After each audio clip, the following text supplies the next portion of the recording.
Bismillahirrahmanirrahim. Assalamualaikum warahmatullahi wabarakatuh. Yang saya hormati Bapak Umar Siddiq selaku dosen pengampu mata kuliah Kepemimpinan Pendidikan. Perkenalkan, kami dari kelompok 2 yang beranggotakan Agita Solo, Agus Tarini, dan saya sendiri Ahmad Qasim akan membahas tentang dalil-dalil Al-Quran dan hadis tentang kepemimpinan. Baik, langsung saja kita masuk ke materi yang pertama, yaitu dalil yang membahas tentang kepemimpinan. Dalam sebuah teori manajemen, fungsi pemimpin sebagai perencanaan dan pengambilan keputusan, pengorganisasian, kepemimpinan, motivasi, dan pengawasan. Dalam Al-Quran surat Al-Baqarah ayat 30 dan Al-An'am ayat 165 menerangkan kepemimpinan sebagai berikut. Menurut surat Al-Baqarah ayat 30 yang artinya, dan ingatlah ketika Tuhanmu berfirman kepada para malaikat, sesungguhnya aku hendak menjadikan khalifah di bumi. Mereka berkata, apakah engkau hendak menjadikan orang yang merusak dan menumpahkan darah di sana, sedangkan kami bertasbih memujimu dan menyucikan namamu. Lalu dia berfirman, sesungguhnya aku telah mengetahui apa yang tidak kamu ketahui. Dan dalam surat lain, dalam surat Al-An'am ayat 165 yang artinya, dan dialah yang menjadikan kamu sebagai khalifah di bumi, dan dia mengangkat derajat sebagian kamu di atas yang lain untuk mengujimu atas karunia yang diberikannya. Sesungguhnya Tuhanmu sangat cepat memberi hukuman, dan sungguh dia maha pengampun lagi maha penyayang. Selanjutnya kita akan masuk ke prinsip-prinsip kepemimpinan yang akan dijelaskan oleh Agus Tarini. Terima kasih. Yang kedua adalah prinsip-prinsip kepemimpinan. Dalam kepemimpinan ada beberapa prinsip meliputi A. Amanah. Kamus Kontemporer Al-Azhar mendefinisikan amanah sebagai jujur, keyakinan, atau reliability. Amanah ini merupakan salah satu sifat wajib bagi Rasul. Kepercayaan dalam konteks ini adalah sikap tanggung jawab, integritas, dan ketaatan pada prinsip.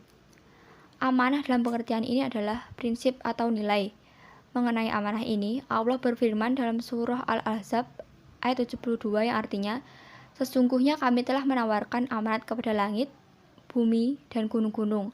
Tetapi semuanya enggan untuk memikul amanat itu, dan mereka khawatir tidak akan melaksanakannya atau berat. Lalu dipikulah amanat itu oleh manusia. Sungguh manusia itu sangatlah zalim dan sangat bodoh. B. Adil. Adapun ayat-ayat yang berbicara mengenai keadilan yaitu dalam surat Al-A'raf ayat 29 yang artinya, katakanlah Tuhanku menyuruh menjalankan keadilan, dan katakanlah luruskanlah muka atau dirimu di setiap sembahyang dan sembahlah Allah dengan mengikhlaskan ketaatanmu kepadanya, sebagaimana Dia telah menciptakan kamu pada permulaan. Demikian pula kamu akan kembali kepadanya. C. Musyawarah. Adapun ayat yang menjelaskan tentang musyawarah yaitu dalam surah Ali Imran ayat 159 yang artinya, maka disebabkan rahmat dari Allah lah kamu berlaku lemah lembut terhadap mereka. Sekiranya kamu bersikap keras lagi berhati kasar, tentulah mereka menjauhkan diri dari sekelilingmu.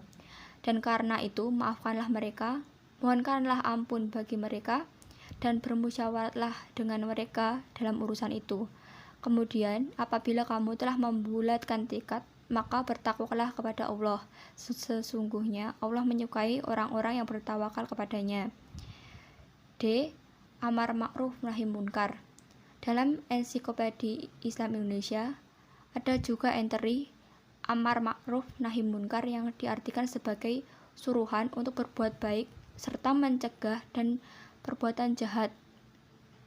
Adapun ayat yang menjelaskan amar ma'ruf nahi munkar yaitu dalam surah Ali Imran ayat 104 yang artinya, dan hendaklah di antara kamu ada segolongan orang yang menyeru kepada kebajikan, menyuruh atau berbuat ma'ruf, dan mencegah dari yang munkar, dan mereka itulah orang-orang yang beruntung. Selanjutnya, yang ketiga yaitu pemimpin yang baik menurut Al-Quran dan hadis. Yang A yaitu memiliki jiwa kepemimpinan. Konsepsi kepemimpinan suku Quraisy pada akhirnya dikritik habis oleh Ibnu Khaldun.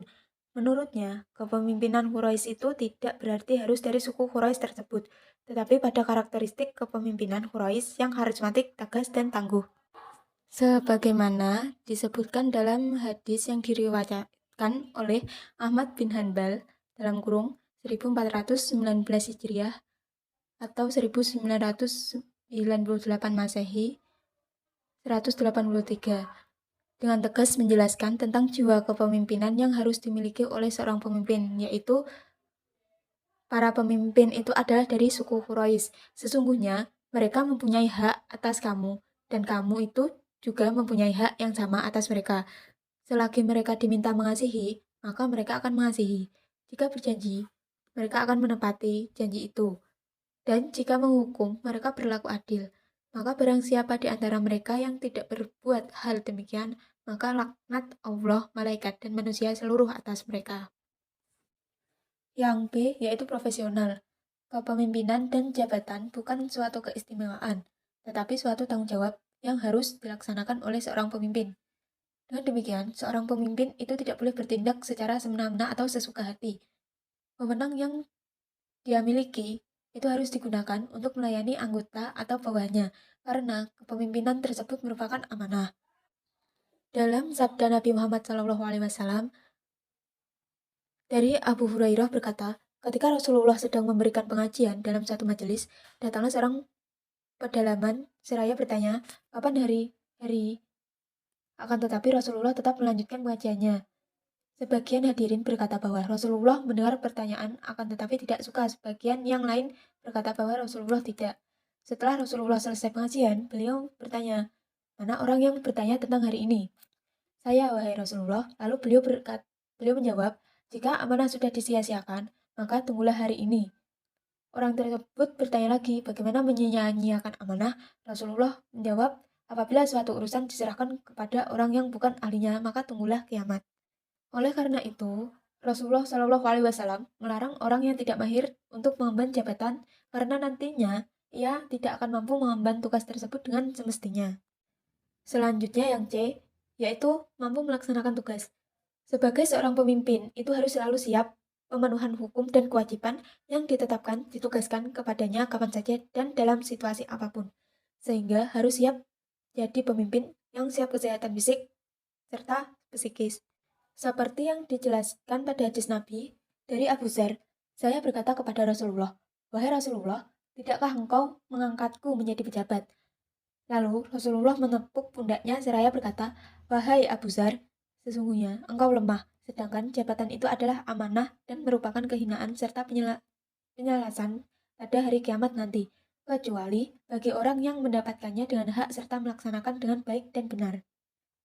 Dan selanjutnya yang D, yaitu sesuai aspirasi rakyat. Suatu kepemimpinan negara akan terlaksana ketika ada ikatan antara rakyat dan pemimpinnya. Biasanya yang mewakili itu rakyat. Itu adalah anggota Dewan Perwakilan Rakyat, baik di tataran pusat, provinsi, maupun daerah. Dalam aspirasi rakyat itu butuh proses kepemimpinan, karena dalam setiap pengambilan keputusan maupun menentukan peraturan, itu harus melibatkan banyak komponen. Salah satunya itu rakyat sendiri. Sehingga nantinya itu akan terjalin suasana yang harmonis antara pemimpin dan rakyat karena saling memahami kewajiban dan hak masing-masing. Seperti dalam hadis Nabi dari Auf ibnu Malik dari Rasul Shallallahu Alaihi Wasallam bersabda, sebaik-baik pemimpin kalian adalah orang yang mencintai kalian. Begitu pula sebaliknya. Dan mereka selalu mendoakan kalian, dan kalian juga selalu mendoakan mereka. Dan sejelek-jeleknya pemimpin kalian adalah yang kalian benci, dan mereka juga membenci kalian, dan kalian melaknat mereka, begitu pula sebaliknya. Rasul kemudian ditanya, apakah mereka boleh diperangi? Rasul menjawab, tidak selama masih mengerjakan sholat, dan jika kalian melihat pada diri mereka sesuatu yang tidak disukai, maka bencilah pekerjaannya dan membangkang atau tidak patuh. Mampu melaksanakan tugas. Sebagai seorang pemimpin, itu harus selalu siap pemenuhan hukum dan kewajiban yang ditetapkan ditugaskan kepadanya kapan saja dan dalam situasi apapun. Sehingga harus siap jadi pemimpin yang siap kesehatan fisik serta psikis. Seperti yang dijelaskan pada hadis Nabi dari Abu Dzar, saya berkata kepada Rasulullah, "Wahai Rasulullah, tidakkah engkau mengangkatku menjadi pejabat?" Lalu Rasulullah menepuk pundaknya seraya berkata, "Wahai Abu Dzar, sesungguhnya engkau lemah, sedangkan jabatan itu adalah amanah dan merupakan kehinaan serta penyalasan pada hari kiamat nanti, kecuali bagi orang yang mendapatkannya dengan hak serta melaksanakan dengan baik dan benar." Dan selanjutnya yang D, yaitu sesuai aspirasi rakyat. Suatu kepemimpinan negara akan terlaksana ketika ada ikatan antara rakyat dan pemimpinnya. Biasanya yang mewakili itu rakyat. Itu adalah anggota Dewan Perwakilan Rakyat, baik di tataran pusat, provinsi, maupun daerah. Dalam aspirasi rakyat itu butuh proses kepemimpinan. Karena dalam setiap pengambilan keputusan maupun menentukan peraturan, itu harus melibatkan banyak komponen. Salah satunya itu rakyat sendiri. Sehingga nantinya itu akan terjalin suasana yang harmonis antara pemimpin dan rakyat karena saling memahami kewajiban dan hak masing-masing. Seperti dalam hadis Nabi dari Auf ibnu Malik dari Rasul Shallallahu Alaihi Wasallam bersabda, "Sebaik-baik pemimpin kalian adalah orang yang mencintai kalian. Begitu pula sebaliknya. Dan mereka selalu mendoakan kalian, dan kalian juga selalu mendoakan mereka. Dan sejelek-jeleknya pemimpin kalian adalah yang kalian benci, dan mereka juga membenci kalian, dan kalian melaknat mereka. Begitu pula sebaliknya." Rasul kemudian ditanya, apakah mereka boleh diperangi? Rasul menjawab, "Tidak selama masih mengerjakan sholat, dan jika kalian melihat pada diri mereka sesuatu yang tidak disukai, maka bencilah pekerjaannya dan membangkang atau tidak patuh." Baiklah, itu tadi materi dari kelompok 2. Apabila ada yang kurang paham, bisa ditanyakan. Kurang lebihnya mohon Yang maaf. ketiga yaitu Wassalamualaikum warahmatullahi pemimpin yang baik wabarakatuh. menurut Al-Quran dan hadis. Yang A yaitu memiliki jiwa kepemimpinan. Konsepsi kepemimpinan suku Quraisy pada akhirnya dikritik habis oleh Ibnu Khaldun.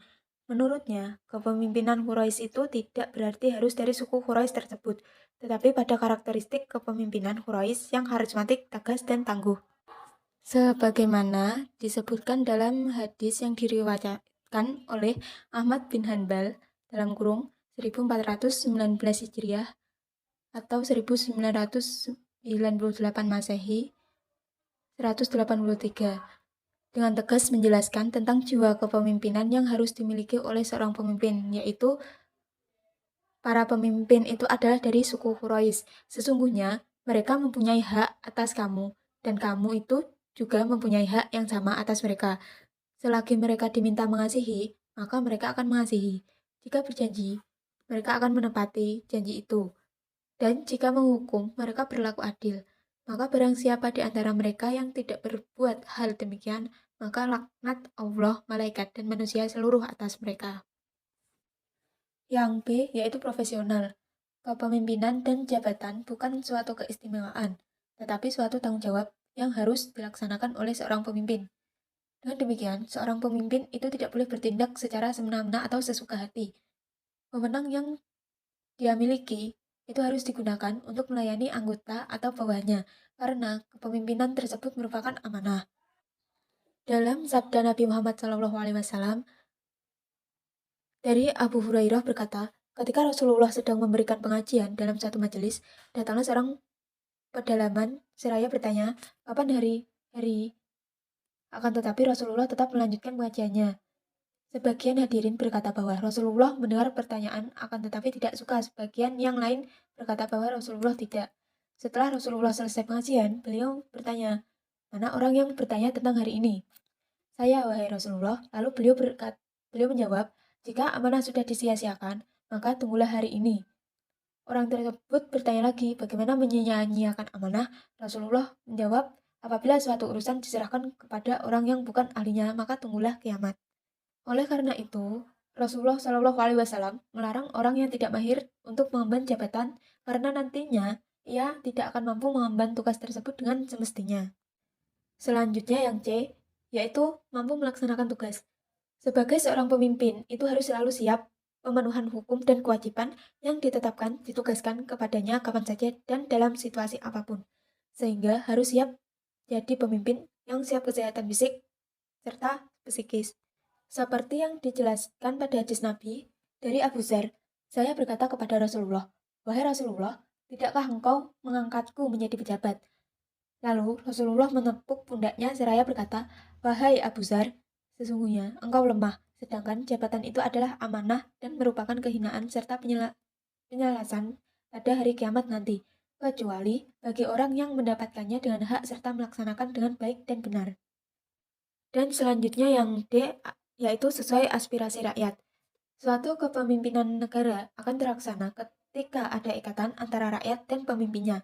Biasanya yang mewakili itu rakyat. Itu adalah anggota Dewan Perwakilan Rakyat, baik di tataran pusat, provinsi, maupun daerah. Dalam aspirasi rakyat itu butuh proses kepemimpinan, karena dalam setiap pengambilan keputusan maupun menentukan peraturan, itu harus melibatkan banyak komponen. Salah satunya itu rakyat sendiri. Sehingga nantinya itu akan terjalin suasana yang harmonis antara pemimpin dan rakyat karena saling memahami kewajiban dan hak masing-masing. Seperti dalam hadis Nabi dari Auf ibnu Malik dari Rasul Shallallahu Alaihi Wasallam bersabda, "Sebaik-baik pemimpin kalian adalah orang yang mencintai kalian. Begitu pula sebaliknya. Dan mereka selalu mendoakan kalian, dan kalian juga selalu mendoakan mereka. Dan sejelek-jeleknya pemimpin kalian adalah yang kalian benci, dan mereka juga membenci kalian, dan kalian melaknat mereka, begitu pula sebaliknya." Rasul kemudian ditanya, apakah mereka boleh diperangi? Rasul menjawab, tidak selama masih mengerjakan sholat, dan jika kalian melihat pada diri mereka sesuatu yang tidak disukai, maka bencilah pekerjaannya dan membangkang atau tidak patuh. Mampu melaksanakan tugas. Sebagai seorang pemimpin, itu harus selalu siap pemenuhan hukum dan kewajiban yang ditetapkan, ditugaskan kepadanya kapan saja dan dalam situasi apapun. Sehingga harus siap jadi pemimpin yang siap kesehatan fisik serta psikis. Seperti yang dijelaskan pada hadis Nabi dari Abu Dzar, saya berkata kepada Rasulullah, "Wahai Rasulullah, tidakkah engkau mengangkatku menjadi pejabat?" Lalu Rasulullah menepuk pundaknya seraya berkata, "Wahai Abu Dzar, sesungguhnya engkau lemah, sedangkan jabatan itu adalah amanah dan merupakan kehinaan serta penyalasan pada hari kiamat nanti, kecuali bagi orang yang mendapatkannya dengan hak serta melaksanakan dengan baik dan benar." Dan selanjutnya yang D, yaitu sesuai aspirasi rakyat. Suatu kepemimpinan negara akan terlaksana ketika ada ikatan antara rakyat dan pemimpinnya. Biasanya yang mewakili itu rakyat. Itu adalah anggota Dewan Perwakilan Rakyat, baik di tataran pusat, provinsi, maupun daerah. Dalam aspirasi rakyat itu butuh proses kepemimpinan, karena dalam setiap pengambilan keputusan maupun menentukan peraturan, itu harus melibatkan banyak komponen. Salah satunya itu rakyat sendiri. Sehingga nantinya itu akan terjalin suasana yang harmonis antara pemimpin dan rakyat karena saling memahami kewajiban dan hak masing-masing. Seperti dalam hadis Nabi dari Auf ibnu Malik dari Rasul Shallallahu Alaihi Wasallam bersabda, "Sebaik-baik pemimpin kalian adalah orang yang mencintai kalian. Begitu pula sebaliknya. Dan mereka selalu mendoakan kalian, dan kalian juga selalu mendoakan mereka. Dan sejelek-jeleknya pemimpin kalian adalah yang kalian benci, dan mereka juga membenci kalian, dan kalian melaknat mereka, begitu pula sebaliknya." Rasul kemudian ditanya, apakah mereka boleh diperangi? Rasul menjawab, tidak selama masih mengerjakan sholat, dan jika kalian melihat pada diri mereka sesuatu yang tidak disukai, maka bencilah pekerjaannya dan membangkang atau tidak patuh. Baiklah, itu tadi materi dari kelompok 2. Apabila ada yang kurang paham, bisa ditanyakan kurang lebihnya. Kami mohon maaf. Wassalamualaikum warahmatullahi wabarakatuh.